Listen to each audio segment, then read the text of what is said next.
Hello everyone, welcome back to my channel with another new video, Momo Chutney. I've already posted a video on momos. You can check out the recipe of chutney here and the momos in that video. So I'm adding 2 medium-sized tomatoes, 3 to 4 red chilies and 1/4 of a small onion, 1/4 teaspoon of ginger garlic paste. This I'm gonna blend it into a fine paste.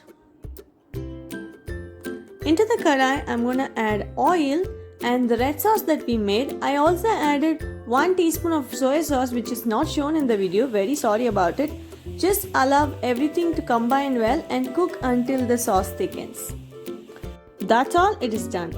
Not only with momos, you can have it with idli dosa also, and you can store this up to 1 month in the refrigerator. Do tell me how did it turn out to be in the comment section, and don't forget to like, share and subscribe the channel. Also suggest me for the recipes you need from me. Thank you so much for watching the video. Do check out the momos video.